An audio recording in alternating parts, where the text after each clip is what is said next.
when you shift the energy of space, you want to remove, let's say, stuck energy. Okay, stuck energy. It's stuck energy we're dealing with. Yeah. Energy that's not moving. Anything that moves is not moving, we call stagnant, right? Yeah. Yeah, so you're filming right now? Yep. Okay, so stagnancy comes from not having a high enough frequency in a particular place that's allowing that place to flow. One of the things that some people do, and this is way more involved, is they put rounding devices in the corner so that energy flows in a circle. When you ever been in a place like a rotunda, something where it's a round, big round room, one of these big stadiums or something like that down there. So the rotunda, energy flows because energy moves in circles, right? So square, nothing. What often do you see something in nature that's square? You ever seen a square tree? A square leaf? No. A square. There may be some stuff, but I haven't seen it yet. Maybe I don't know about it. But for the most part, you want to get energy flowing. So the first step to really cleansing a place is to remove the clutter. There's a lot of clutter that's blocking the energy flow. Even if you clean out one closet, one drawer, then you release a lot of energy back into yourself. There's more energy to flow in your environment. Because your house is wherever you're staying at, that's where you're spending most of your time. You're sleeping there and everything. So the energy, very important for your home to be your castle, right? The next step, before you even get to the feng shui adjustments, is what we call space clearing. So those stuck energies that we talk about, if somebody had a fight in this room, and there's a lot of emotions thrown around or whatever, and they leave outright, guess what's still here? The negative emotions in this place. Until it's cleared by something, right? You get that energy transposed, transformed or whatever. It could be music or whatever, right? So the way we space clear a place, we open the windows, we open the doors, and then we go and take sage and we go all around the house. The smoke from the sage opens it up. And then at the same time, if this room, like, I can tell you if this place, the room in here is clear right now. You hear that? It's like a slight echo back. If the energy is not clear, it's gonna be more muffled. So you go around and you clap, and you know what's really good for clearing energy? And what's that? Bells. Bells. Ring chimes and bells. So that clears energy out. So you're clearing all that energy out. Remember, doors are open, right?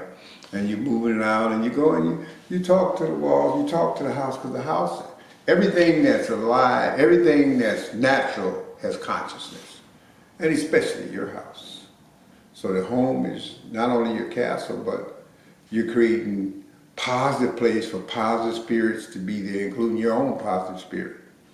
The next thing, and another level of it, is getting you some water, a spray bottle, and putting various aromatherapy. Now there's a thing in feng shui called the bagua. And that's really a format that you put on any room, and you can tell the 8 special areas. They got friendship, they got wealth, they got health, they got all the different bagua areas based on how your house is set up. And based on that is what area, your area of wealth, you want to spray water with cinnamon or nutmeg, and then spritzers, we call them. And you spritz them. So now you can really change the energy in there. And then you put on, of course, 432 high vibrations, Salvatio, jazz music, whatever, and you keep that for all the time, 24 hours. It's no way. I can tell you a story that may sound incredible, but I used to have a building in Rosen area. It was really kind of rough. It was on the corner. And the corner is where people congregate and hang out. So guys would come in front of the building, and they'd be cussing, hollering, and fighting and all that. One day, I put a speaker to the window. And I turned on some beautiful spiritual Chinese music. It took them less than 3 seconds to change the vibration that fast. When we really begin to understand everything is really just frequency, people are like, oh, I'm mad, I do this. It was just on a particular frequency. And that frequency can be changed all the time. You can do it. It's people who are more solid, convinced of spirituality, they can walk into a room and cause it to be calm. And some people can walk in the room and cause havoc. You know what I'm saying? Because people are susceptible.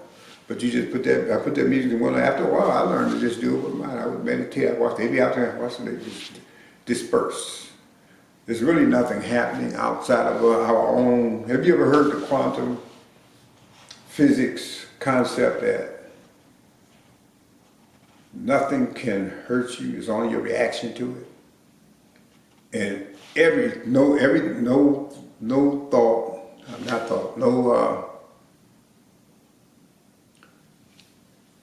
is dependent on the person who's participating. Whatever you look at, whatever you hear, in some way you're altering that. It's hard to see because we've been raised this third dimensional consciousness, but we're affecting everything. You have an effect on everything. And what we came here to learn is how powerful we are at having that effect. And you have that effect when you have your equanimity. That's a beautiful word, right?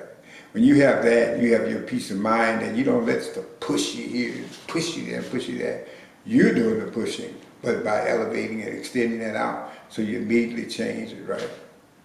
You know how they say a kind word, turn away wrath, right?